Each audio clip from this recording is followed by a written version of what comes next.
it. We're in for a treat with amazing people, amazing speakers. This is our second webinar. If you missed the one 2 days ago, the recording will be out shortly and you can see that as well. The name of today's webinar is, the title, I should say, Architects and Disaster Resilience, Working with Communities Before the Next Disaster. The previous webinar was after the disaster, and we're talking about before now. And we know in reality those two things mix together, so we want to name that. I should say that my name is David Sanderson, and I'm lead for HowWeSurvive, which is a new initiative at the University of New South Wales, which has organised these events and were devised by my colleague Kate Brady. And we're very pleased and proud to be doing this in collaboration with the Australian Institute for Disaster Resilience, ADAR. I'd like to say, though, that I'd like to acknowledge that I am on the unceded lands of the Gundungurra people in the beautiful Southern Highlands of New South Wales. I'd like to pay my respects to elders past, present, and emerging, and invite you to do the same in the chat or, whenever you like. A bit about how we survive first. It's about reshaping disaster recovery, so people's voices are central to actions taken. We all know in the rush for disasters, the top-down approach may have merits, but often stifles actually listening to people who must be in the driving seat of recoveries to be effective and preparing for the next one. And I know each of our speakers today has deeply held passions about that centrality of people's voices. We're building a world map of people's experiences of recovery at howwesurvive.com. We're just celebrating our second year in our long-term work, so please take a look. The idea behind these webinars, though, is to focus on different professions and get experienced people from those professions to talk about what it really takes to be relevant to affected communities in disaster settings. And we're proudly part of the architectural profession, myself and the speakers today. But I think what we'll be talking about, if you like, are the people in the buildings and how the process of that engages. So if you're on for architecture, fantastic. I think we'll be talking about that and wider issues too. We'll be sending out a feedback form at the end of the event. Please take a moment to provide any feedback if you can. This event's also being recorded, and if you're watching it, you know that. And if not, please take a look when it comes out. So today's session is called Architects Disaster Resilience, Working with Communities Before the Next Disaster. We have three fabulous gifts. Three fabulous gifts? That's Freudian, isn't it? Three fabulous gifts and guests who will talk. The format is I will introduce each one and they'll talk for 15-20 minutes. We're very relaxed about that. I might sneak in a question and then we'll hear from the next presenter and then we'll open up to Q&A. But our first webinar on Tuesday, this promises to be as exciting. The one on Tuesday was just fantastic. If you didn't see it, take a look. We talked about architects, communities, and recovery. Issues raised included the need to support communities, of course, getting involved in governance and politics. And one of our speakers, Elizabeth Mossop, was very clear about the need for designers to be at the table of politics and governance. Designers' voices often not heard, and maybe we can discuss why that may or may not be the case. And also communicating with clarity and simplicity, not using our obfuscating words and terms, but actually engaging in a meaningful manner, which I'm sure all of our speakers are very, very good at. So without doubt, today's session will be just as insightful. Kate asked each of the three presenters to broadly, we don't have to do this, structure their talk around three issues. The first, a brief summary of the work they've been involved in, of course, so we can situate them and their amazing work. Secondly, to provide advice to their younger selves. You're not allowed to say I wouldn't be an architect, although you might want to think that, but I'm sure none of us are thinking that. And thirdly, to identify what architects should know about working with communities affected by disaster. What are the ahas? Okay, so we'll look forward to that. Enough from me. Let me introduce our first of three speakers. Hannah Robertson. Dr. Hannah Robertson is a research fellow at the Melbourne Centre for Cities and is associate and senior lecturer, in construction management at the University of Melbourne.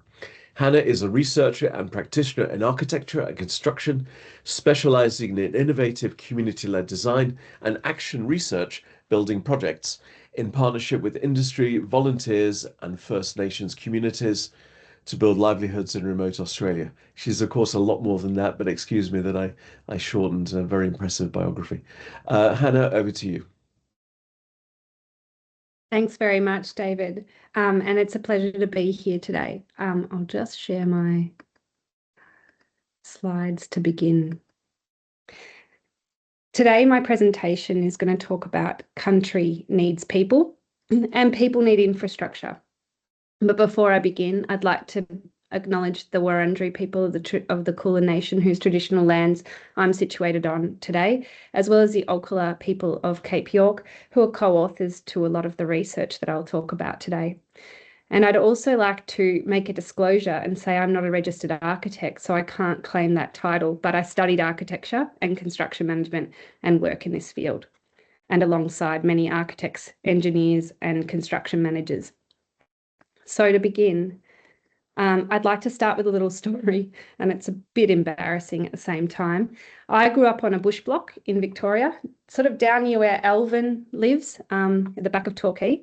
And that area has changed a lot since the 90s. But as kids, I remember the CFA came to school one day and told us to pack a special bag in the event of a bushfire and that we would need to flee home. And this was my bag. I had a really daggy hobby of decoupage as a kid, which is basically cutting out pictures and sticking them methodically on things and surfaces. Kind of a good precursor to making models for architecture, I guess. And so this little suitcase was filled with all my precious trinkies that I would take, a painted rock collection, diary, and chain letters.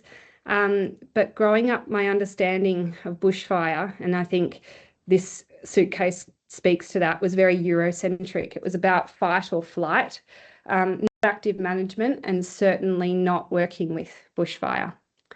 But this view shifted about 15 years ago when I began working with and learning from First Nations communities, and now it continues to evolve and inform my practice as a built environment researcher and practitioner. And I think this holds the key for supporting communities before the next bushfire disaster. So I learned that Australia's First Peoples developed sophisticated fire management practices, and this radically altered the landscape and necessitated careful management of working with fire to enhance biodiversity, reduce carbon emissions, and limit megafire spread. This picture here is taken from the front cover of Bill Gamage's Biggest Estate on Earth, which talks about this extensively.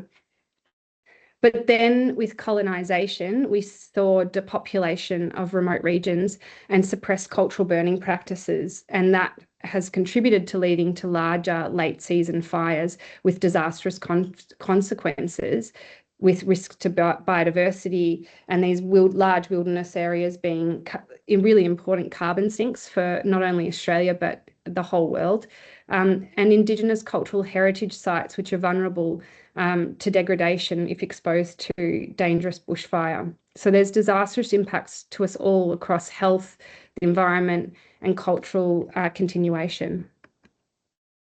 But when we look at Australia, 82% of Australia's land mass is considered remote. It's a large proportion of the country. But when we look at the population spread in that area, it's just 1.29% of the population that live in there. But when we look at that through a different lens, through a First Nations community lens in Australia, the picture looks really different. This map shows the recognised Indigenous land across Australia with native title, and where it's either exists in an exclusive or non-exclusive capacity, and also where it's been extinguished. But you can see that it largely exists across the remote and very remote regions. And in terms of population distribution, rather than the 2% of the overall Australian population, 14.5% of Indigenous Australians live in remote or very remote areas. So most recognised Indigenous land is in these places, and there's very important communities that exist here. So as traditional land managers, Indigenous communities are critical for bushfire reduction, and modern land management of these places combines both traditional cultural methods such as early dry season burns and mosaic burns, and contemporary technological solutions such as satellite imagery, drones, 360-degree cameras, and using helicopters to shoot fire pellets where you can't access the road via roads and things. But infrastructure is really critical for access, accommodation, and workplaces to manage country effectively. This map here is taken from NAFI, which is the Northern Australian and Rangelands Fire Information. There are a number of actual programs that help support land managers these days, but this is a good one that shows fire scars. You can sort of see the green areas in large swathes of Arnhem Land in the Northern Territory and Cape York there that show that the fires were in the early dry season, and they're in green, which is actually quite a good thing because that's when you burn and the amount of carbon that's released into the atmosphere is a lot lower. But you can sort of see in some of the areas further in the south they're more recent burns, which at this time of year isn't a great thing because it's late season, and it means that the amount of carbon that is released into the atmosphere is a lot more because those fires are generally more difficult to contain. So how this links to building is obviously that infrastructure is needed to support the land management, but building in remote areas is challenging in itself. So remote settlements or homelands number in over 700 in the Northern Territory alone. And there is an issue of a lack of infrastructure and poor conditions of existing infrastructure due to remoteness and market failure. Homelands are situated on recognised Indigenous land, which means the land cannot be bought or sold. So they can't access traditional borrowing capacity means to then capitally improve upon the land. So that means that things like the small populations limit their political advocacy for needs. There's a limited local market, which means the availability of materials and labour is less, which drives up costs. The long distance to market also increases transportation costs and embodied energy. Because they're difficult to access from limited road infrastructure, that can limit timeframes in which you can build. So it might be only during the dry season, they might be cut off in the wet season, but also the options to build. So you might only be able to get a certain size truck or even just a utility vehicle out to some of these places. And that also drives up high maintenance and repair costs. So it makes it quite difficult. So an alternative is needed. We need a community-driven solution for resilient functional infrastructure. And the work that I do argues that we need a particular focus on supporting livelihoods such as land management. So what does this solution look like? What does a community-led building model actually mean? It's about focusing on participatory design, and that means enabling community-led decision-making at every stage. This is a bit of an adapted model taken from the International Association of Public Participation, the IAP2 spectrum. That spectrum has 5 kind of stages, with empower being the most community involved. What the work that we're doing advocates for is something that goes beyond that, to be led by community, and that's where community determine the initial project vision, and then they guide decision making at every stage of the project, and that includes private cultural decision making processes that see us as their partners, as the architects, as the technical service providers, stepping out of the rooms to enable space for that to happen. It's also about focusing on small multi-purpose buildings that are appropriate to these small populations and small community sizes, but that yield significant social, cultural, environmental, and economic returns. And this, in turn, supports fire management and reduces catastrophic bushfire risk where traditional land management is enabled. So I'll give you an example of a major project that we've been collaborating on for several years. It's called the Olcla Cultural Knowledge Centre project, and it was conceived by Uncle Mike Ross, who's the senior elder and chairman of the Olcla Aboriginal Corporation, and his view for a cultural knowledge centre on Olcla country to be a place to bring together all of Olcla knowledge and to be able to share that knowledge. And that means a place for cultural tourism, a place for land management, and a place for ongoing research into this area. And so it's designed to enable those livelihoods. So it aligned really well with that research interest that I had. And we came together about 7 years ago and have been part of a committed partnership ever since, and it's ongoing. So for context, this is where Olcla country is located. It's in the northern part of the tip of Australia there in Cape York. And This is a drawing that shows the role of the Cultural Knowledge Centre in Uncle Mike's larger story of and vision for Olcala country and Olcala people. And you can sort of see it starts from Olcala people being dispossessed of their country and then regaining their native title determination about a decade ago, and then actively seeking to build livelihoods that support the return of Olcala people and the reinvigoration of Olcala knowledge on Olcala country through land management, carbon abatement specifically being about using fire management to sequester carbon, which in turn reduces emissions, which has improved health and well-being outcomes and reduces disaster risk. So a really direct relationship to preparing communities for the next disaster and reducing that risk. And the role that the Cultural Knowledge Centre plays in that vision is about it being a place to bring together those livelihoods using partnerships to enable it. And this in turn supports further livelihood and land management opportunities and other and activities that basically supports connecting the old world and new technological world together, so these two worlds can walk alongside each other, but as determined by the Olcala people.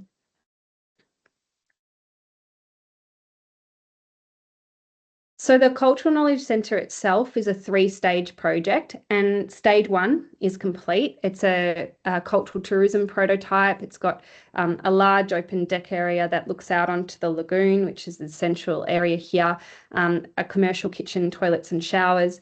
Stage 2 is the completion of the Cultural Knowledge Centre. It was originally conceived as stage 3, but then we got funding, which has meant that we've moved things around, which is also a part of this type of work, where it needs to be highly flexible and adaptive to community needs and project needs. And that's funded by the Australian Government's Growing Regions Fund. And then stage 3 is a ranger base, which is sees us add separate men's and women's ranger accommodations to support the creation of a women's ranger team on country, and that's funded by the Indigenous Land and Sea Corporation's Our Country, Our Future Fund.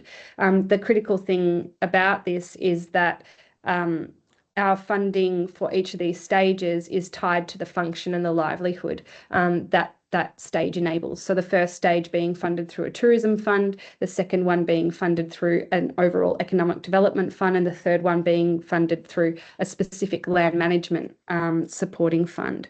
And this is a way of overcoming some of those market challenges. Another way that we overcome some of the market challenges and the lack of upfront funding to undertake and design this work is through pro bono partnerships and through research. So we've developed initially with a tripartite kind of arrangement, a technical services partnership between the Centre for Appropriate Technology, the University of Melbourne, and Olcala. And then that has expanded over time to bring in architecture firms such as 6 Degrees and Kirsten Thompson Architects, who deliver pro bono services, construction firms such as Multiplex, and engineering firms such as Arup and HK Solutions, whose people provide in-kind and voluntary support for the project, and there's significant commitment over the long term to the project. It is also about research and interdisciplinary research in response to Olcala's needs and aspirations, and that sees us work across multiple faculties in the university. It's a very systems thinking approach, and it demonstrates the collaborative network approach that's needed for these remote infrastructure projects. So just to sort of go and look at the time that has, what has happened over time. Initially, when we began this collaboration in 2018, we had no funding, we had no resources, except for the fact that I was teaching at Monash University at the time. So we involved students initially across 3 semesters and developed the design to a point that we were able to seek the initial grant of funding. But over time, we've seen that evolve. We've seen greater support of and greater leadership coming from Olcala in that process. And you can see here the Olcala Rangers alongside the volunteer team many of the students actually who were initially involved remain involved, and the firms that they now work at have become partners to the project. And several of the people in this photo are the same ones that you see in the student photo from 5 years before. But it's also continued to expand and build in response to what's needed in order to deliver this project. So where are we now? This is not the best photo because it doesn't capture all of the services, which are actually really critical for an off-grid building, and actually one of the hardest things to get done. Just outside of this photo is the rainwater tanks, which are critical for our water security, but also on the other side is the solar system and the Wi-Fi connection, which provides communications access, critical for doing work out in these places. And there's also wastewater treatment that's all a part of this. But what we can see here is the open deck area that if you were to stand on there, has a beautiful view of the lagoon in front of it. But this is the stage 1 prototype. We've tested this sustainable rammed earth and timber structure, and this will extend, and we've learned from how this has worked and parts that could be tweaked, and are in the process of finalising the tender to build the stage 2, which is the exhibition and land management research facility, which will extend this building. And you can see the footings are already in place there, because we strategically were like, well, if we are getting a truck out with concrete, we should get out of the ground, because it's one of the hardest things to do. So we've already got those in place, so we can hit the ground running with building that stage next year. And this sort of shows and is a visualization produced by Simon O'Brien, one of the directors of 6 Degrees Architects, that shows what that overall cultural centre stage will look like. And that's where we're going next year. And then beyond that, the Ranger Base. But the next steps are basically also scaling the model with further communities. We've proven through this Ulcula Cultural Knowledge Centre partnership that this model works. And now it's an opportunity to extend that, working with the Yolngu in Arnhem Land, the Binning in West Arnhem Land, and Lama Lama in Cape York, all of whom do really important land management work and carbon sequestration. Binning and the Yolngu also do really important sea country work and reducing the incidence of ghost nets in country which has its own disaster reduction support, particularly for sea life outcomes. So the issue here is to advocate for government support and dedicated funding rather than just ad hoc projects. And we will then be able to show that this is cost saving and not costly.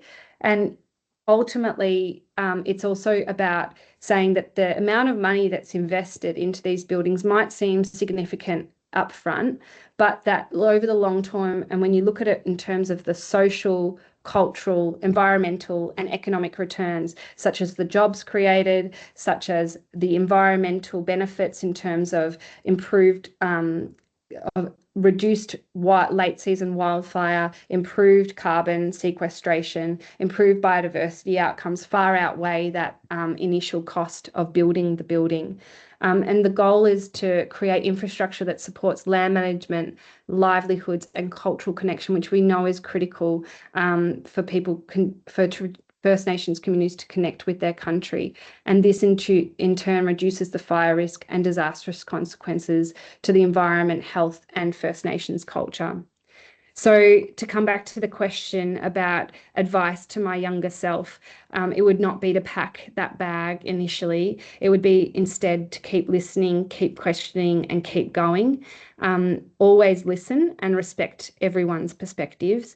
Allow space for communities to lead, and trust your hunches, but collaborate for solutions. And homelands are key to traditional and contemporary knowledge, and at the foundation of all of this, even when the problems seem really overwhelming, the solutions are always found on country. Thank you. And this is a picture of Ulcula doing some fire management on the site itself. So, practicing what we preach here as well. Thanks.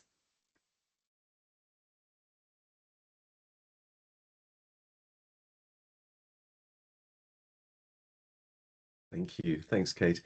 Thanks, Hannah. That was amazingly interesting. I've been privileged to read some of your work before, and it's completely fascinating, that process of engagement, the language used, all those things. I just want to ask you one question before we introduce Alvin, because I'm really curious. That you end by saying about listening and engaging.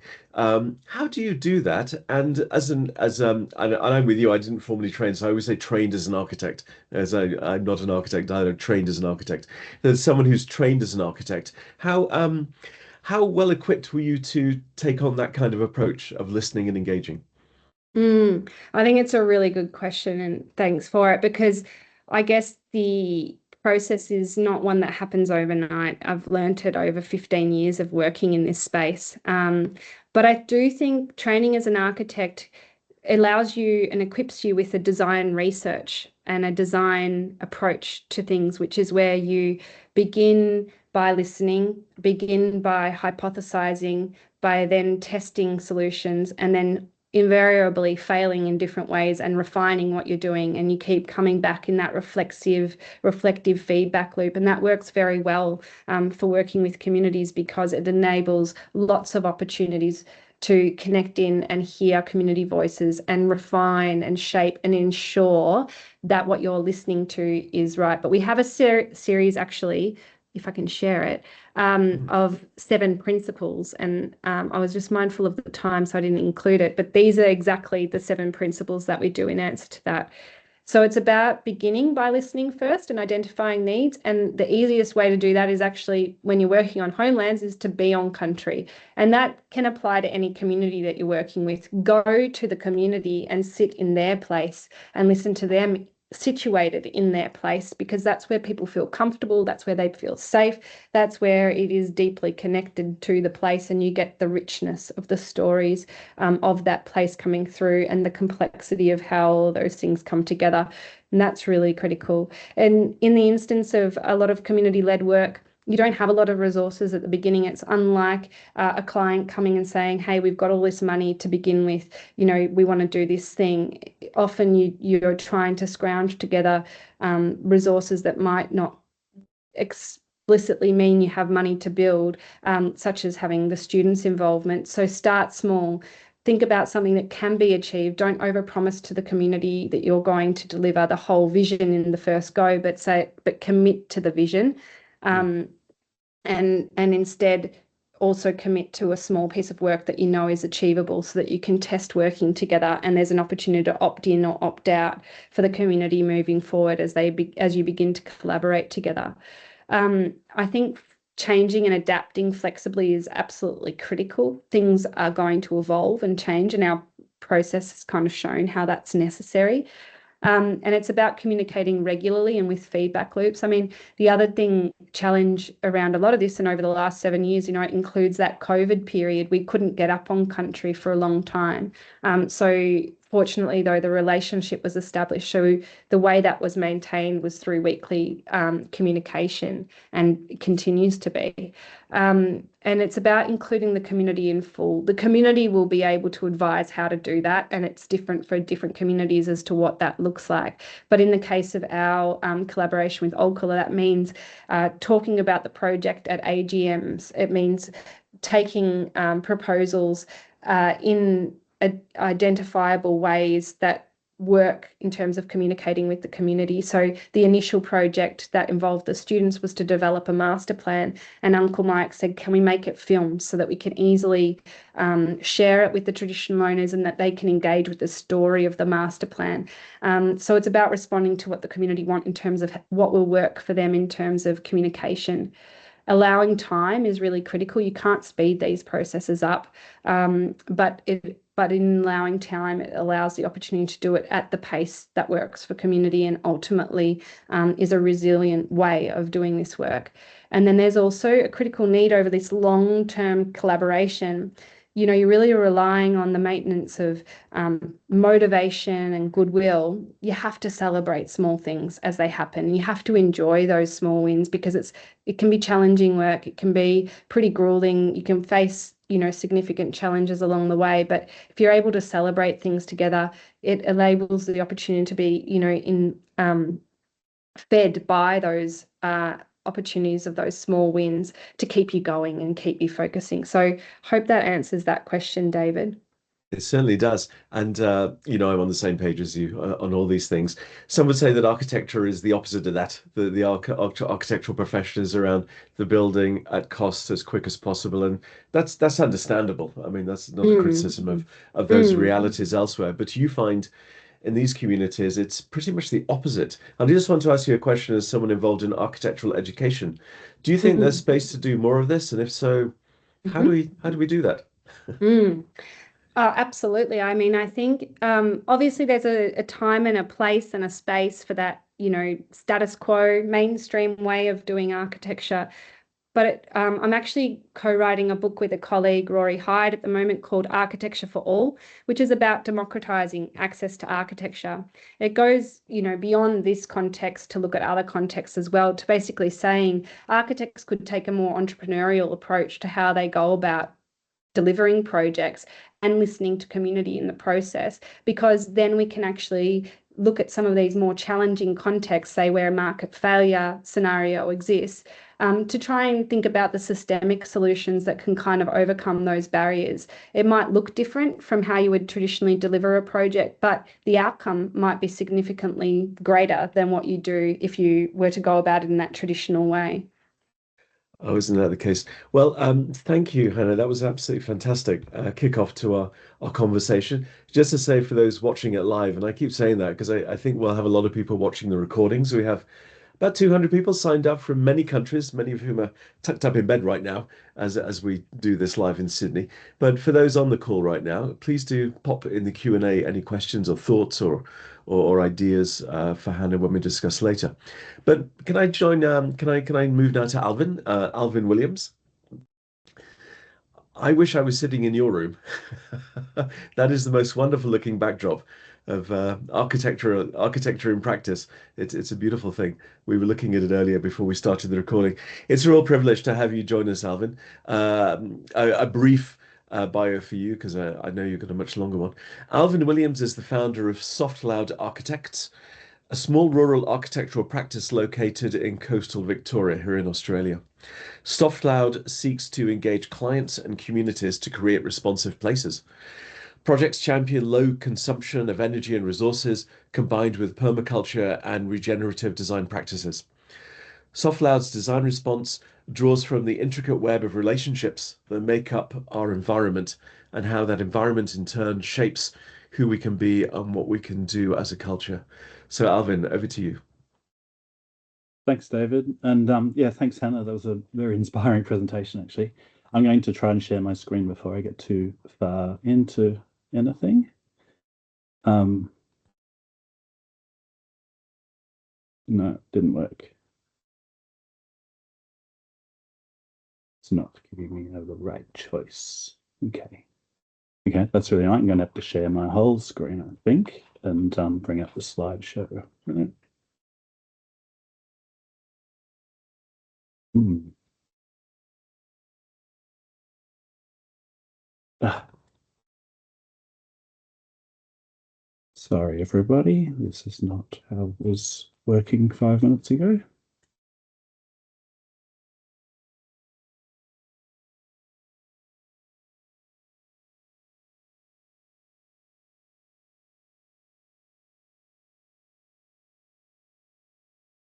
All right. Can everybody see that?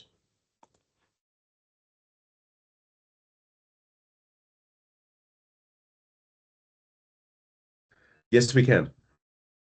Right. Okay, so I'm going to do that. So yeah, learning from disaster. Now, we have a small office, but being in regional Victoria, it's particularly bushfire, but the environmental issues affect all of our clients in one way or another.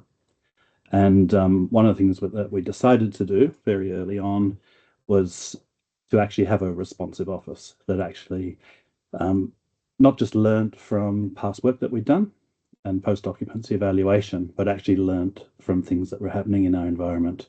And I think back in 2009, we started, after the Black Saturday fires that were here, we started this series of interviews that we did with people who'd actually been through a disaster that was, specifically bushfire in that situation. But we said, how can we learn and what can we learn about the buildings that we're putting into this environment in that context?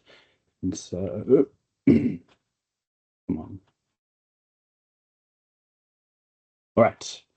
So, going through, we're in a bushfire reality.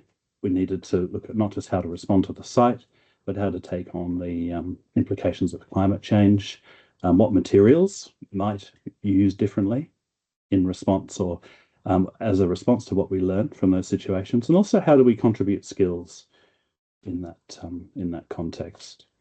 We were really surprised at the time that there wasn't really very many people who were looking at this. They weren't curious and they weren't actually going out to bushfire survivors or people who'd had experience of what had happened on the ground, asking questions.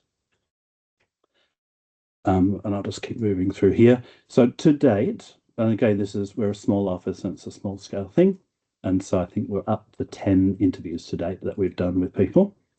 And we asked some questions about, why do they live in that environment? Were they aware of the risks? Then what happened during the fire?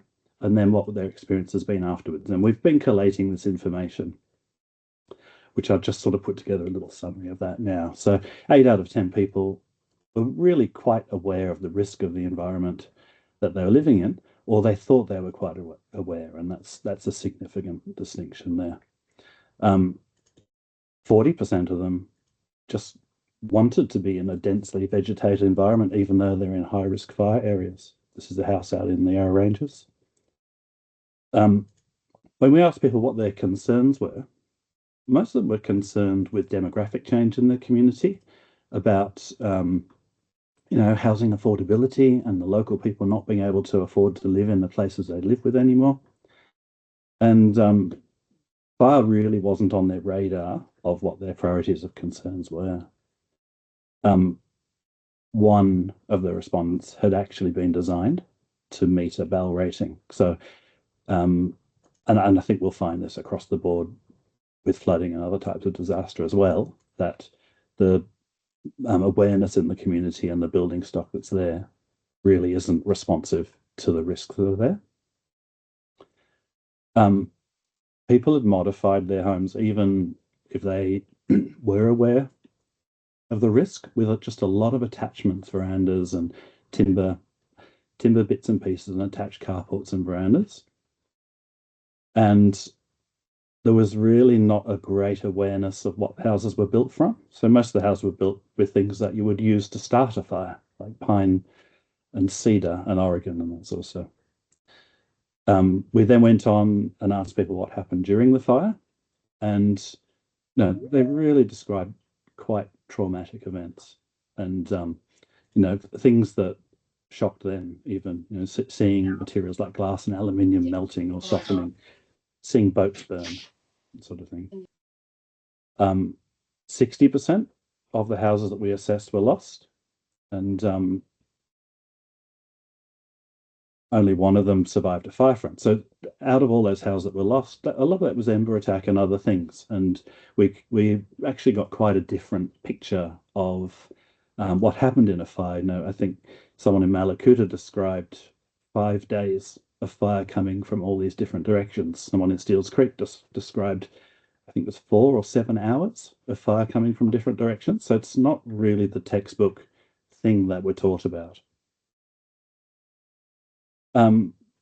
One of the things that we've really taken on board and applied to all of the buildings we do in fire-prone areas is there's no 2-story house that was defendable.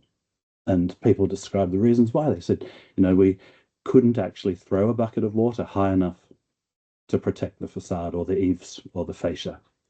We would have needed 4 or 6 or 8 people to protect our house, because we needed a person on every side to be mopping out embers, things like that. We also talked and we asked questions with people about their insurance, and just absolutely shocking. And I was even talking with a client last week somewhere in the region that Hannah said she grew up, and they basically were insured for 25% of the rebuild cost. And so what we found is even when people said that they were insured for rebuild costs, they were basing that on square meter rates of $1,000 a square meter or 2,000 a square meter, when the industry is really more like 5 to 6 to 7. So really, people's insurance actually reflected what the banks required of them at the time they took out their mortgage, much more than they reflected the value of rebuilding. And when we talk to people about how that would change in the future and how many areas would become even less insurable, and some of the interviewees we have said that they actually already couldn't afford insurance, and so they decided not to have insurance, which was also quite shocking. Nevertheless, most of the people actually wanted to stay where they were. They wanted to rebuild, and this example here, this is a house in Steeles Creek. They actually wanted to use salvage materials from the old house so that they had a little bit of memory and a little bit of connection back to the history of the property as well. We also asked people where they were emotionally as well, and what their experience had been since the fire. And almost everybody commented on this amazing Australian culture. I think someone mentioned this on Tuesday as well, where everybody comes together. There's a whole lot of adrenaline, and everyone's, they're in the crisis together, and there's all this working together that happens after a fire, and a lot of support. But that very quickly dissipated. And so a lot of people that we spoke to felt very vulnerable. I think one of the interviewees said that there were a lot of robbers that came, and the first ones were the insurance assessors who marked down the value of everything. And then there were other people who actually literally went around knowing they could steal from people who didn't have anywhere to lock anything up and that sort of thing. Even the disaster tourism, and it's a kind of a double-edged sword, because we're all encouraged to go to areas that have suffered a crisis to help them economically. But there were people in Malakuta who actually had to put up signage to sort of limit the behaviour of people who were just visiting to see what happened, and sticky beaking effectively. Everybody described that running on adrenaline, and not needing to eat, and then being really ungrounded, and that sort of very much influenced our interviewing process as well, because what we found is that we had to be firstly very delicate about the way that we went about asking people if they would like to contribute, and again we were seen even doing research as somebody who was trying to get something from people who'd lost everything, and that theme came up over and over again. So we had to develop a process of asking, and almost working through saying, who would we talk to, asking indirect questions. Who's the best person to talk to about this experience? And do you know anybody who would like to talk to us about this? So not actually putting people on the spot. And they're also actually really acknowledging the trauma and the grief and the loss. There's some of the people we interviewed had lost neighbours and friends. And being able to hold a kind of respectful process of interviewing them and acknowledging the grief and being able to move forward at the same time. One of the things that we learned in that process is that, and some of them even after 10 years, nobody was back where they were before the fire. It had become such a significant event in their life. And one of the respondents actually withdrew from the participation because they said that it was too soon, and it just kept bringing up the trauma that they'd experienced. And so I'm going to stop sharing now. And so just sort of moving on to I think the questions that we're responding to, like what would we advise a younger person? I think one of the shortcomings of an architectural training is that you're always taught to look for a solution. And in these situations and the sensitivity that's required, rushing into a solution is often the worst thing that you can do. It really needs more time. I think, like Hannah said, it needs more time for actually listening to where people are at. You know, sitting beside them and then letting them kind of lead where things are going. So that's one of the main things. And I think architectural educators could learn a lot from that. You know, our almost adversarial crit-based design process makes us as architects not listen well and be quite defensive about, you know, our beautiful solutions that we come up with. And we need to sort of turn that on its head. And yeah, I think that going forwards from here, I mean, obviously we've got a very small process that we've started, but there's so many things that we can learn just by listening to people and being with them. Yeah. Thank you. Wonderful. Alvin, thank you so much. I was completely transfixed by that. Powerful images and the learnings from the people you spoke to. And then, yes, the crit system. Couldn't agree more. You are literally taught to defend while you're right and not to listen. And it's a shocker. And who would have thought? And it really shuts down architects being useful, I would suggest, in many ways, in the ways you describe. But you describe it so perfectly. And may I ask you just one question? You spent time talking to people and listening. There's 10 people and powerful findings about insurance and listening and all kinds of things. And how's that influenced how you see how you go about working, if at all? Oh, absolutely. So again, like we had a project recently behind Torquay, in a forested area behind Torquay. We had a BAL rating brought up by a consultant, and then we sort of used that as a trigger really to talk to the client about what their values were and what their priorities were and what their goals were, and whether this was the right place for them to do that, what it might look like in this situation. They weren't going to be supported by the council to make any changes to a house that they bought. So they'd be making changes, battling through all of the regulations and the the different requirements for building in a bushfire zone. And then we were able to really sort of take a back seat and go back a few steps and say, what sort of life do you want? What's important for you?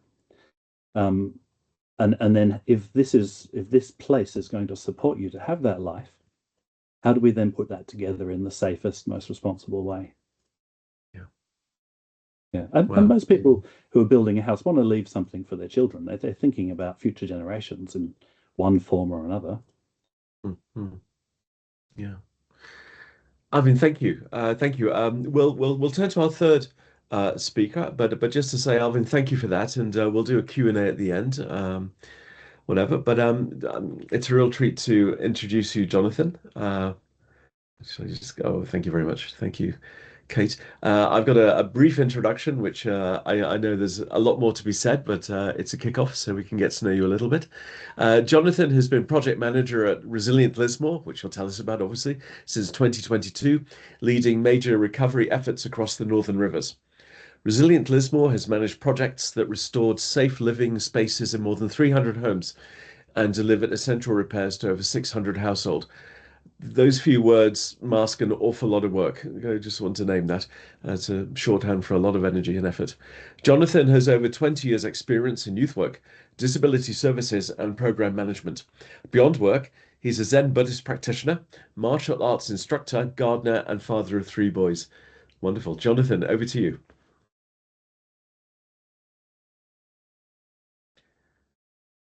You're on mute.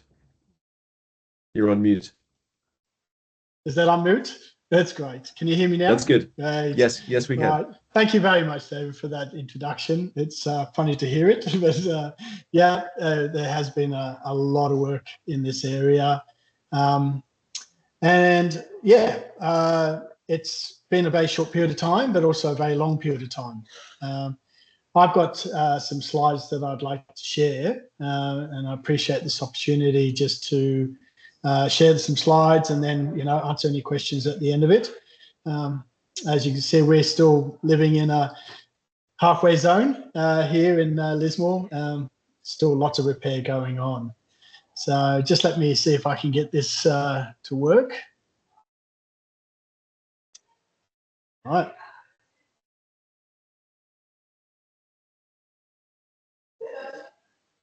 I'm sorry, did that come through?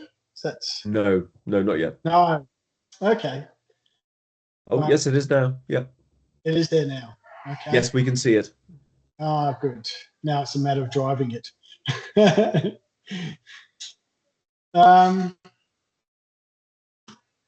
Apologies for this. I've just. Oh, yep. There we go. Sorry, Jonathan, it's Kate jumping in. It's because I'm driving it, I'm sharing it, so you'll just need to tell me when to move. Okay, great. Thank you very much. Look, I'd just like to start off with at the moment with the acknowledgement to country.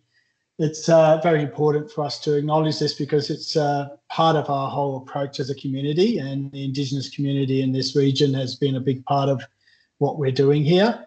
So I just want to Lismore would like to acknowledge that our work is on Bundjalung, Gibral, Akwal, Yagal and Gambara country. We work in a very large area. We acknowledge the traditional owners of the land on which we live and work and the enduring connection to this land, sea and community.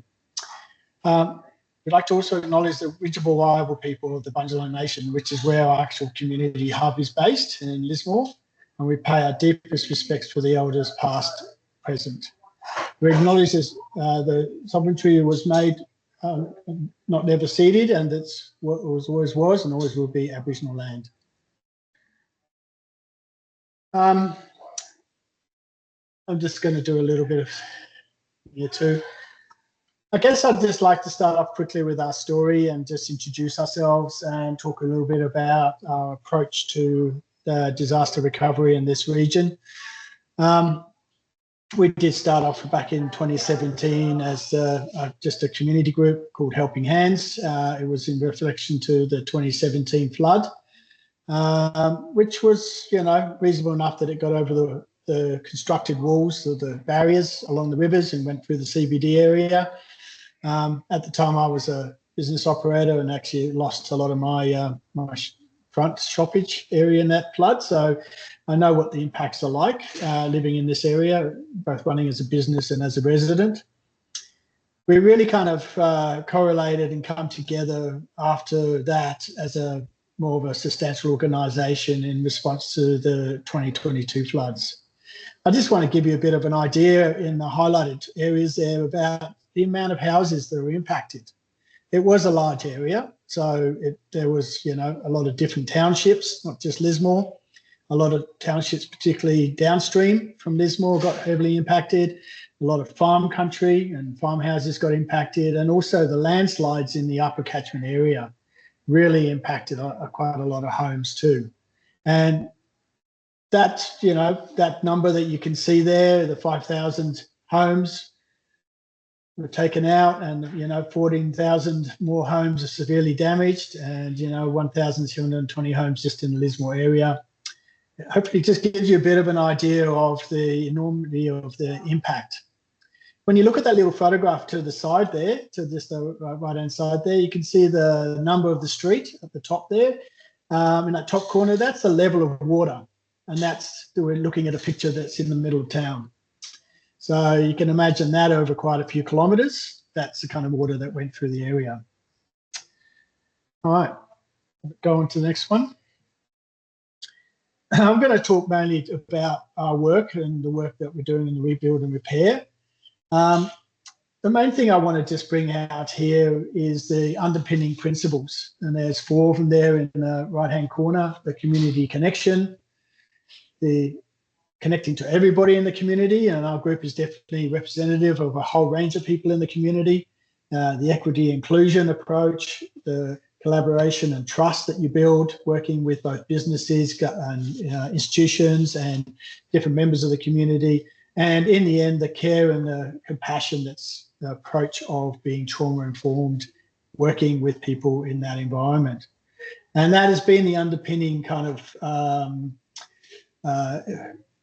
philosophy of our work. And the repair to return program, and now currently the BAS, the Building Advisory Support Services, with the house raising and the retrofitting of houses, still comes from that approach. It's not just about structures, it's about people too. And you can see from that we're working in a lot of different ways in the repair to return. And it's working with volunteers, running workshops to teach people how to use tools, running a tool library, running community events to bring people together, a lot of advocacy that goes on, and also how we go forward from this time as far as being ready for any future events. I'll just move on to the next one. This gets us a bit of an idea of the reach of our area. As you can see, it goes from the Queensland border and it goes all the way down to Grafton, and the reach is quite large. And all those little dots are basically all the places that we've been working in. Gives you just a bit of an idea of the kind of large area that we have to get ourselves across. And also the range of different communities, both from very rural and more remote and small towns into the more larger towns. And of course, the coastal side of things, as you can see in the lower reaches below Lismore there. And yeah, it's a very big area. It's included in this one here, 7 LGAs, and it's got 3 major water catchments. So yeah, quite a large area. I'll just go into the next one. Just talking to a bit more about the repair to return program. It started off really with us doing, as a group of volunteers, what we called a 2-room program. It was essentially in response to the fact that people's houses were stripped out. There was nothing to return to except a shell. And so our immediate response was to work with the local diocese and local businesses and local building companies. And we, with a big group of volunteers, and we essentially went out and did sheeting of walls to get 2 rooms closed in. This was essentially at the time of winter. It was very cold. People just had nowhere else to go. And their houses were like skeletons, basically. There was some outside cladding. A lot of houses couldn't close windows or doors properly. So, of course, that was all part of that initial work, is getting 2 rooms going and getting people into a house that could be lockable and safe. Because, you know, the people were, after the flood, very vulnerable. And there was a lot of issues in dealing with the aftermath of the flood that probably added to the trauma as much as the actual flood itself. Let's move on to the next one. So our project's kind of worked with lots of partners. We've formed partnerships with Reece originally to help assist with the essential plumbing. There were a lot of places that plumbing was really affected. You know, there were some streets where there was only a couple of toilets that worked. You know, there was a lack of running water in a lot of places. So plumbing and the electrical side of things were 2 kind of trades, and carpenters, of course, were the 3 trades that were in very high demand in that initial stage, and have been pretty well all the way along, just because of just the large area and the amount of damage that was happening to people's houses. But it was very important to build partnerships. In that photograph, there's partnerships with a number of local organisations, Rotary, different companies, and also some of the government institutions as well. And these partnerships, as part of a community, is what actually makes it go forward. I'll just move next one. Thank you. Just some other examples about these kind of partnerships. I'd like to point out that, you know, it wasn't just about building. It was also about all the other services that were involved in assisting people. It's really important to get a lot of connection going on, not just coming in and going, oh, here we are to fix your place, and the agenda is just, oh, come and build. We saw some quite large building companies come in after the initial flood time, and the style of work was like business as normal. It was, we'll come in, we'll do this, and then we leave. And it created an awful lot of problems for a lot of people, and it was very kind of disempowering.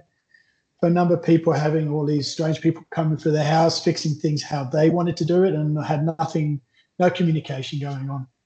So it was really important to create a bit more of a human or trauma-informed approach, and the partnerships associated with doing that, and including the Reese Foundation, working with tradies that actually wanted to slow down enough to take some time to be part of that communication, was very essential in the repair work. I'll go on to the next one. So some examples, I'll just quickly go through some of these photographs. You know, this is the kitchen, and then afterwards, you know, an area opened up, bathrooms. So kitchens and bathrooms were very, as you can see, absolutely stripped out and needed to be re-established. And that was probably some of the most expensive work. This last one here is Resilient Lismore's response to trying to get more flood resilient materials into a kitchen. And we came across a couple of places in town where they used this marine board as a kitchen material, and we noticed how well it survived the flood. So we just designed these kind of kitchens where you can pull out all those lower areas, the carcasses, they come out in sections, so you can clean down and wash up and then put back in again. And this is all towards trying to repair in a way that allows houses to become more flood resilient. And we've done that by introducing a range of different types of materials. This has been one example.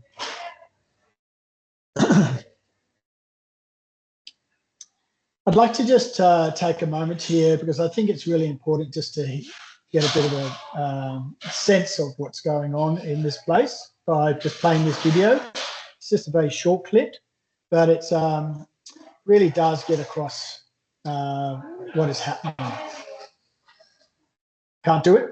Okay. All right. Looks like technology is going to have its way here. Not be able to play this video. All right, so one of the things about this video, I'll just move on to the next slide. That video is really just talking about somebody's personal experience and the impact. And you can imagine being just a homeowner and seeing your house totally stripped out. And it took many, many, many months before we were able to help that gentleman. But we were able to help him in a way that we introduced a lot more flood resilient materials, because he chose to stay living in a zone where floods could happen again. And part of our discussions and working with people is about how do we make these homes somewhere that people feel like they can go back into and live, but they also have a plan about what to do if there's future floods. So this is what you're looking at, and you can read the report itself by looking at that little QR code. But as we were doing the repair work, we ran a survey system in parallel to our work with an independent body, so that the research could be well-founded, and just to demonstrate how this kind of partial repair and essential repair work was going to work in a disaster response. And the evidence really shows by the fact that a lot of people felt that their homes were places they could move back into, that there were safe places, that they had sanitation and access to all those things. That report is out there. You can also go to our website for that. It's really worth having a look at, because it gives the human story to what is a physical problem.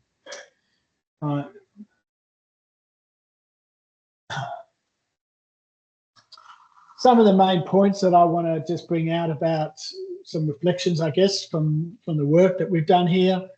The work is beyond the physical building. The work is actually with the owner of the houses. And I noticed beforehand we talked a little bit about that. People who go through such dramatic events, there's a whole lot of work about slowing down and taking the time to listen and positioning yourself as someone that's actually going to walk in beside those people in the approach of how they're going to recover from such an event. And that is a big part of the lessons that we've learned from this approach. We did this by actually, staying connected to our community, having known people to known people, maintaining, not having to talk to 20 people, but one person, creating this kind of very more respectful and slower approach, allowed us then to work with people and essentially fix and do the repairs that was really important for people in their houses. And surprisingly, each house was never the same. It wasn't, even though they're all stripped out, what was really important for one householder was not necessarily the case for the householder next door. And this was quickly something that we adopted our approach to work, that we addressed things that were really important to people, because that way they could be part of the solution. And that was a very important part in what is a long recovery journey. Yeah, let's go on to some of these questions.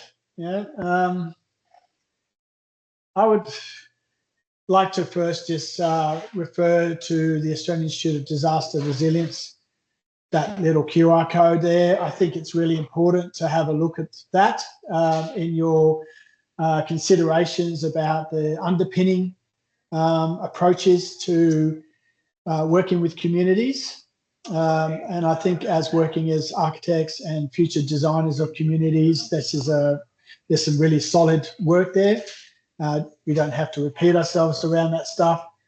One of the things that I just want to do, though, is to talk about the fact that there's 4 really very clear underpinning facts, and that it's led by community, that communities are the approach to the recovery and the response, the immediate response, with the assistance of institutions and with the assistance of professionals. It's the way to go forward. That we coordinate many different approaches. It's really important to have a lot of different ways of going about things, and not just to go, this is the way we're going to do it, this is the only way we're going to do it. We saw that in the initial response to the flood here. It led to an awful lot more problems and definitely impounded a lot of trauma because of that one way, this is the way it goes approach. It's very important to have lots of different approaches. Communication effectively. Communication is overwhelming. It is in the modern world in a lot of ways, because we have so many different channels of communication, but it's incredibly more overwhelming when you've got people with a lot of trauma experience and also organisations who are trying to deal with quite complex systems. It's very important to find ways to bring communication down to simple channels and appropriate channels. There's a lot of aging people that still don't use a lot of that technology. There's a lot of people with disabilities who don't access certain things. There's a lot of different people in our community. So we have to communicate in a lot of different ways. And that's really important. And the messaging really needs to be very a simpler form of messaging and good messaging, not setting up people in the wrong way.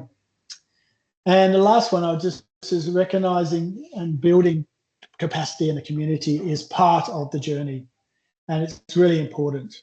And I think that's stuff that I would really like those 4 principles, I guess, to be passed on and to be underpinning principles. There's a lot of research in the background to show that this is the way to go. All right. Yeah, I had a bit of a chuckle about this one. What would I say to my younger self? Maybe just, hang on, go for the ride. Have some courage. Got to take some risks, and you certainly got to trust, because it really was a very challenging workspace. It still is quite a challenging workspace now. It's probably in some ways more complicated now than it was back then, but it's important that you've just got to think about what's really, focus on what's really important. And we've always, and I've really worked hard with this project to keep our focus on how do we help people move forward? What is the best way to get people to live back in their homes? What is the best way to support people in the recovery journey? These are really important questions, and there's lots of different answers, really, because there are lots of different situations. I was unaware of a lot of that when I jumped in. I was lucky that I'd had a solid block of time working in quite challenging environments in the community, and I was able to bring that experience in and come in with builders, work together in the industry that wasn't quite prepared to work with this environment, and find a way to move forward. And that was the really important thing. yeah. Anyway, that's a link to the website. I'm really open for some questions at the moment.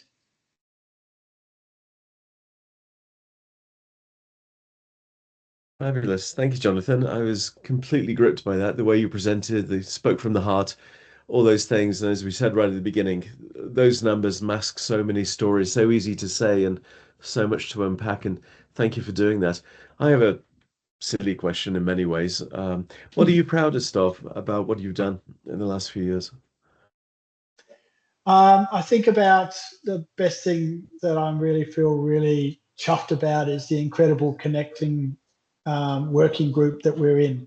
The people have come together, and the fact that we've been able to hold, in a very stressful environment, some really good respect and some ability to work together as human beings. I think that's been an underpinning to the results that we have.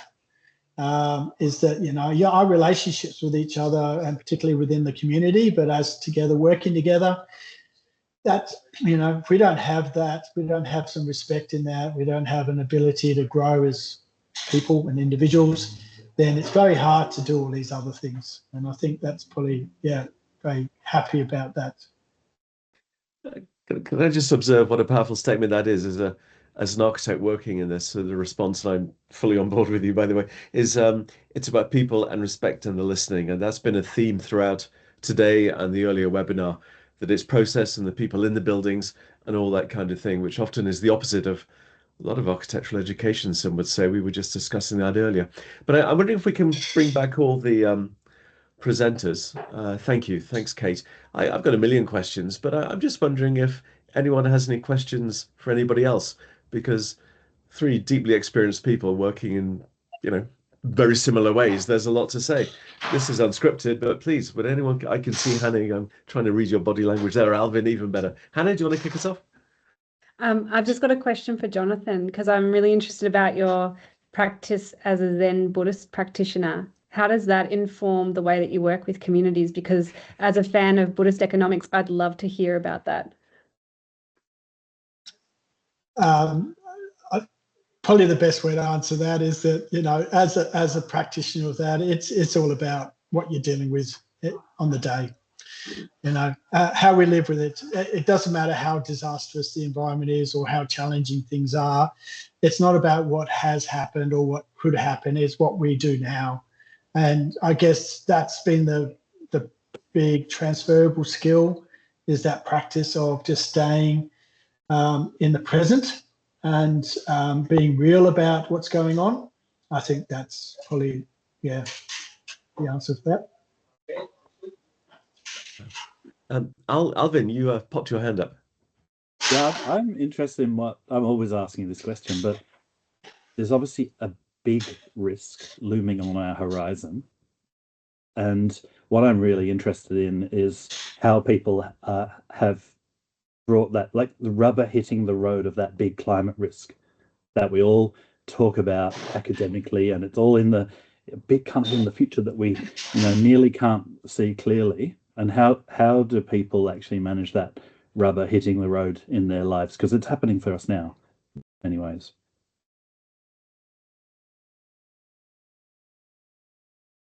Yeah. Do you want me to answer that one a bit, or just? Look, there's a lot of discussion going on about that. I mean, we kind of had some very rubbery experiences in the sense of how hard it was for institutions and for organisations to respond to a disaster of a large scale. That was very big wake-up call, that it was your neighbour that was the person that saved your life. It was the person down the road that was able to rescue your cat. It was, it was really, and has been all the way along, not the institutions. They all play a very important part, and I respect the great work that a lot of, the SCS and all the different institutions do. They all trying their best, but when it comes to the adjustment or the adaptation to growing or living together in environments that you can have quite big risks in where you live, it is the people you live with. And, it's an interesting antidote to the modern world. It's not about the I anymore. It's the community is the solution. and in so many different ways. If we don't develop those relationships, we're not going to be able to adapt to what's going on. It's those adaptation skills in the community that comes up with the solutions at the time. And it's that adaptation of that community that is able to move forward and make those decisions and act on it in such a way that, you know, people don't get left behind. Totally. Can I, if they're on another question? Oh, we got a question from a Kate Brady. Is there anything that stands out from your training that is at odds with your experience of working with disaster impacted communities? How long do we have? Please, I want to kick us off first. Honey, you want to kick us off? We were talking a bit about that kind of thing. Oh, yeah, I think this is a huge one, Kate. Great question. I think one of the key things is the way that architecture profession is set up. It's geared towards probably the most elite 5% of the population who can actually afford the services of an architect. So one of the probably foundational things is that we as architects, to serve the community in the way that we know that the community is who needs our work, is to reposition and think about our role in a different way and try and think about ways that we can do that work. I think Jonathan's work's a great example of that, and the way that Alvin has talked about listening to other communities affected by disaster are really great examples of how we would reposition it. It's not necessarily the way, at least how I was taught at university. I do think universities, as someone situated in a university, are starting to shift in this way. There are certain courses, but it would be great if this became more of the mainstream way that we go about work, because I think it would actually increase the relevance of architects in society.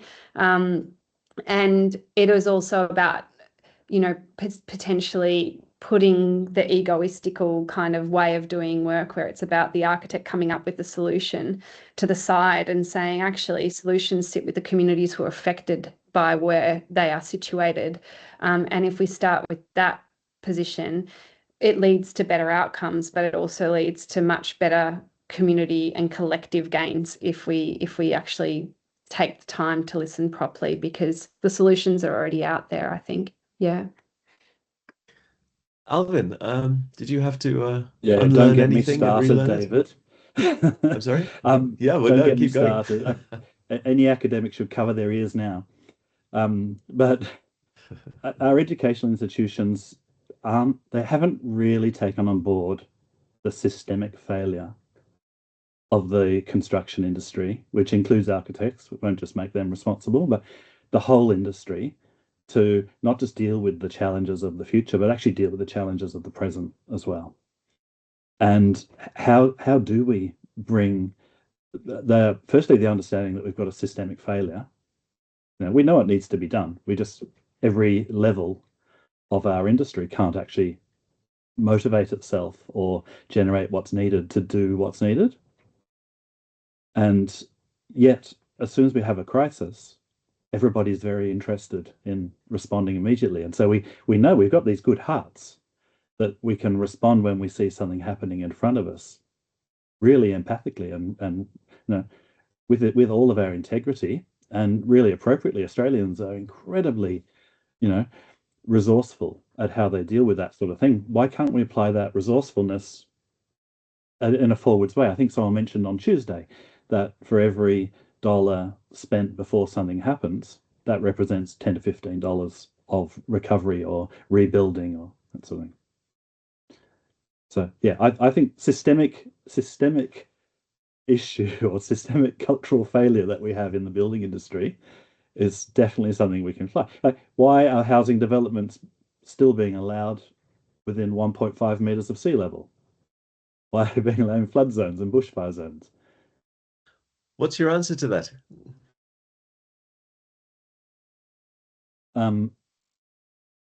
I think inertia in our system. A colleague and I just had a paper rejected from a conference where we looked at systemic failure, and the conference wasn't interested in that. But it was actually quite horrific when we mapped every element of the system that wasn't actually achieving more sustainable building or climate responsive building. just to sit back and go, hey, there's actually something happening here. And it was interesting because culture wars featured a lot in the reasons that came up in that research. And so we started asking ourselves, now, actually, why are we having culture wars? What's that about? Who's benefiting from culture wars? And the number of people who are benefiting actually is quite small. Wow. Jonathan, can I ask you Kate's question as well? Can you see it, or shall I read it out? Yeah, I can't see it at the moment. Yeah. Is there anything that stands out from your training that's at odds with your experience of working with disaster impacted communities? Yeah, I think a lot of training has a kind of a disconnect in the sense that it's looking at the way we did things in the past. It doesn't really look at our present situation and the evolving situation that we're in. I think that's where the disconnect is for me. It's just very backwards looking, and it's very looking from what has been probably the invested interest of institutions to present a certain way to deal with things. And it doesn't actually look at what has actually happened on the ground or what some of the Indigenous communities did to deal with some of the issues that they dealt with within their environments as well. Hasn't taken in a broader spectrum of approaches. It's kind of just gone, well, this is the way we do it. It fits in with our industry model. Basically, we can produce this item, so you can build that item over there. It's a chain of manufacturing. It's not a. I think for me, it's disconnected from the human environment element relationship. And so our institutions are very, I guess, not really taking the time to take a breather and go, well, what is actually happening now and what can we do to prepare people or work with people going into the future? Because what has happened was that, and what is going to happen is different. And how do we actually pivot for that to occur? So, yeah, that's how I see education as kind of missing the mark a lot more nowadays than it probably did at one time. That's a real aha, actually. Yeah, things change, as we know, so quickly and rapidly, and it's on the disaster front, but we do look backwards. Hannah, am I reading you correctly? Were you about to speak or not? No, all good. No. My body language was just agreeing with everything that Jonathan was saying, I think. Yeah. Me too. No, me too. Well, I just have one final question, unless colleagues here have one, which is deliberately open-ended. What's next on your agenda, next on your table in relation to this world of things? Jonathan, I mean, resilient, for those who know Resilient Lismore, just amazing, super busy, doing amazing things. I'm guessing you've got a lot to do still. Yeah, look, we're still trying to deliver the programs or assist the government in delivering programs into this area. Our biggest challenge at the moment is house raising, where the industry is at and how they can approach it, and of course how councils work and the DA processes. We're running into all sorts of interesting challenges there, and trying to get lots of houses up in an area where we don't actually have a lot of house raisers. So it's really, there's a lot of layers to challenge in both the industry meeting the need, but also what people's expectations are, and how do people live in a house when they're 15 meters up in the air when they've got aging needs, Yeah. Do you put a lift in or not, and all these things. So we've got those challenges going on. But on the other side, we're very much getting into the how do we prepare ourselves for the next event, because we're very aware that the next event is coming. And the flood zone is still a flood zone, and there are still people living in the flood zone, and they're choosing to live there. And so how do we live together, and how do we make sure that there's appropriate responses, and that we don't go through the same experience last time, but we've actually take some learnings from it. That's been a big challenge, to make sure that what has happened and what we've learned from is actually transferred over to how we respond in the future, and also how we help other communities to respond to their current situations as well. So there's a big body of work there. Yeah, such a huge challenge, and so many gifted people engaging in that. Alvin, same question for you. What's in your fabulous architectural office there on your table? Yeah, so I mean, we've got lots of projects that are running, but I think the most exciting thing for me at the moment is that kind of looking back to that big issue of climate. One of the things that we know that we're not acting fast enough on is that we need to cut the embodied energy in buildings by 90%. by 2050, just to build the same amount of buildings that we're building now. And that's a huge ask.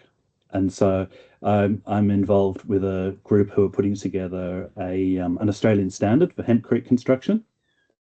And I'm involved with another group, and we're looking at putting an application together for Australia to adopt the New Zealand standard for earth construction. And so how we can get bio-based materials as quickly as possible into that whole food chain. There's a whole lot of roadblocks in place for doing that, but the first one is just not having standards in place. And then how do we go through all those steps in that flow chart that make those types of construction materials normal? And so I'm really inspired about how to go through the minefield of all of that and make some big systemic change in that way. Well, good luck with that, Alvin. Hannah, same question. Thanks, David. And Alvin, I'll be looking to those earth standards. That sounds exciting. I guess the key things for us is that the partnership with Olcol Aboriginal Corporation on the Cultural Knowledge Centre is a long one. It's been 7 years, but we've probably got that long to go before we finish the project. Next year, we build stage 2, which is the exhibition and land management research facility.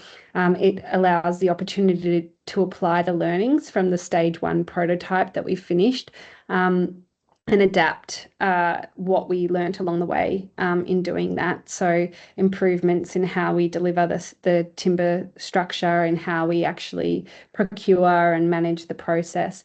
And stage 3, the Ranger Base, actually has seen us this year redesign it to make it more cost effective, but also to use a simpler modular system, which actually has generated some unexpected benefits in terms of it's now a smaller modular system with a prefabricated bathroom pod that means it could be rolled out anywhere on Olcol country in response to land management needs across their country, and actually presents maybe a different model for how to design, because we went to multiplex first to look at all of their structural efficiency kind of ways of doing major works, and then went back to the design team. So it showed a design process shift to try and deliver greater efficiencies.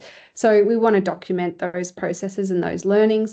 And another key thing is to undertake a post-occupancy evaluation following the stage 1 and then the subsequent stages to measure those social, cultural, environmental and economic returns I spoke about.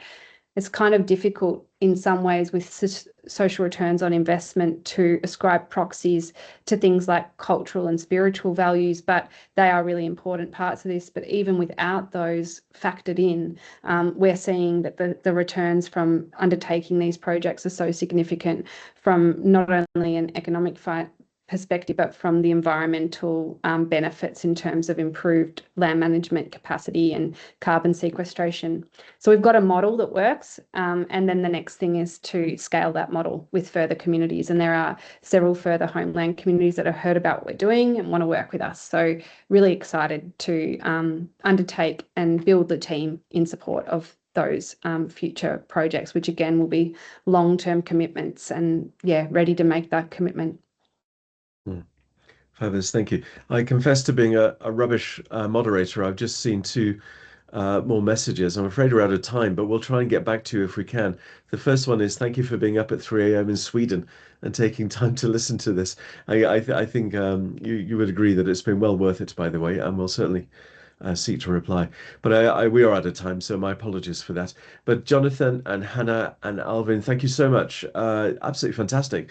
Real life insights from people really doing it and really getting to grips and identifying the process, the engagement, the respect, the embedded bits relating to what you were talking about, Alvin, so many other things, so many knotty, complex things, and yet progress and lessons being learned. So I'm really grateful, and I think we all are.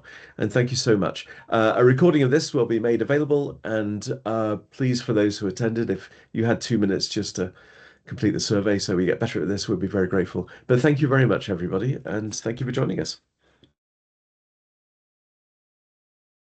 Thanks. Thank you. Right, we stopped recording.